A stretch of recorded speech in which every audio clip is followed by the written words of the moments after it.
Thank you, all the witnesses coming out, and I'm just so grateful because we really have to make China transparent and stop the human rights abuses. So the Chinese Communist Party has a long history of using threatening and violent tactics to silence those who want to speak out against the government. As mentioned, the disappearance of Feng Shui once again highlights the serious issue. Olympic is coming up in February next year. This week, I had to send a letter to calling on the corporate businesses who are sponsoring the Beijing Games to follow the lead of the Tennis Association and use their platforms to call out China's human rights abuses.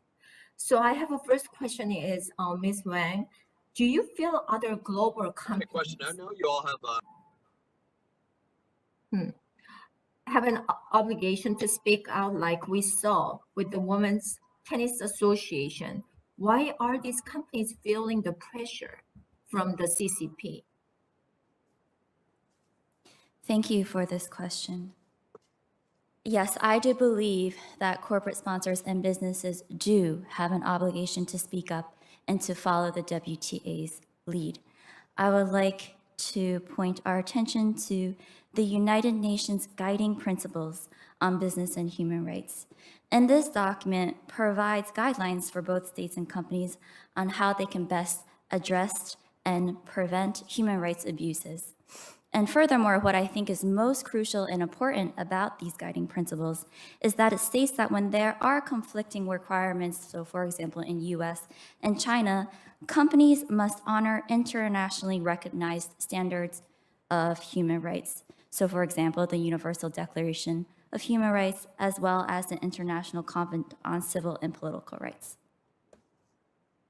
Thank you very much for your answer. And China has routinely violated international standards related to intellectual property rights. We really have a problem with that, not just US, but other countries too. And then subsidization and overcapacity.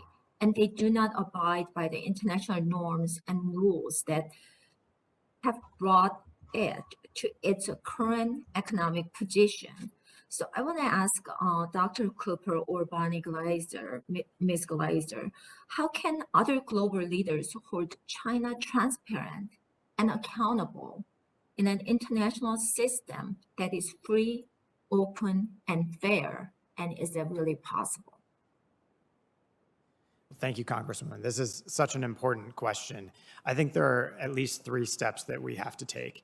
First, the United States has to realize that it needs to work with allies and partners to address this issue. Addressing it unilaterally has not been effective. So we need to work with our key allies, especially the G7 countries and perhaps an expanded group of countries, to address Chinese unfair economic practices, especially intellectual property theft.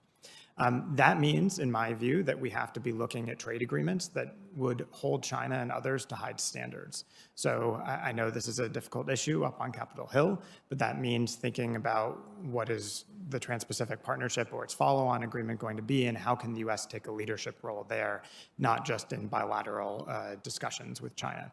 And then finally, I think we have to make this a key issue in the relationship. So China always talks about its core issues. Well, there's something like $300 billion of US intellectual property being stolen each year by China. That has to be a core issue from an American perspective on the relationship. And China has to understand that if it doesn't adapt its behavior, that's going to have some very severe negative effects over the long term on the US-China bilateral relationship.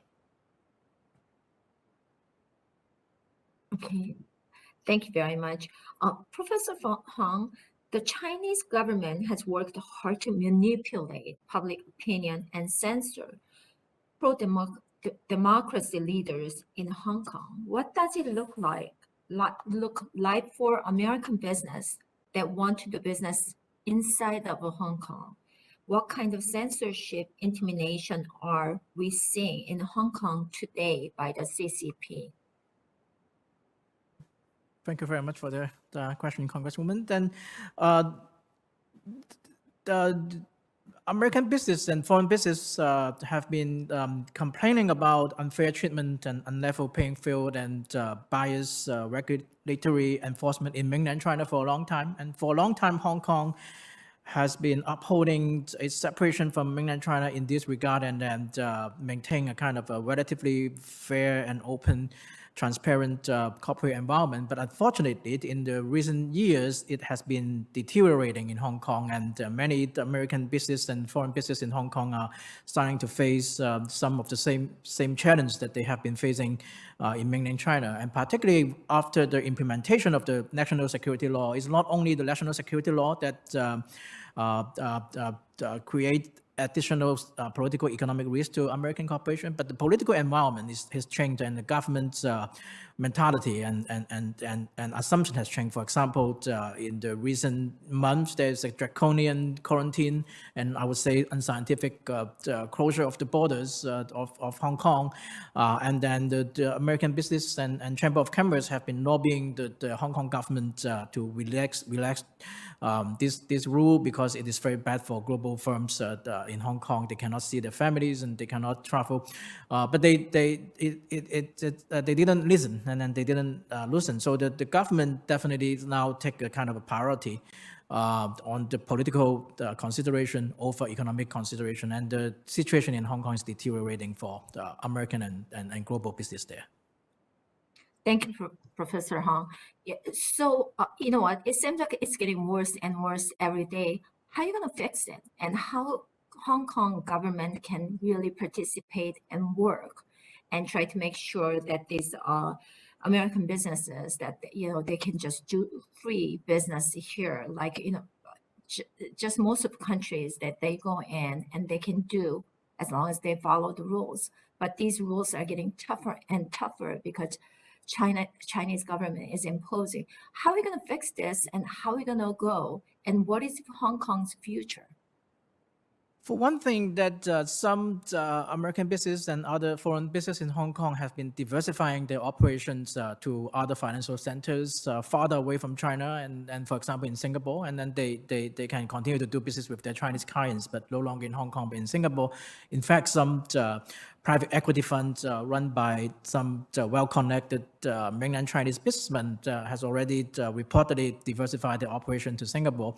And it is going to be a trend, and definitely that the CCP and the Hong Kong government want to maintain Hong Kong as a financial center, but with the deteriorating regulatory environment and the other situation, that it can turn Hong Kong into another kind of financial center. It is what I worry about. That is a kind of financial center which is more like Caribbean tax haven and money laundering center. It is also a financial center with a lot of money coming in and going out, but it will be very different from the financial center of Hong Kong right now, that based on fair and transparent corporate governance and open of information and so on and so forth. So it can become like that, and if it is the case, then it will be very unfortunate.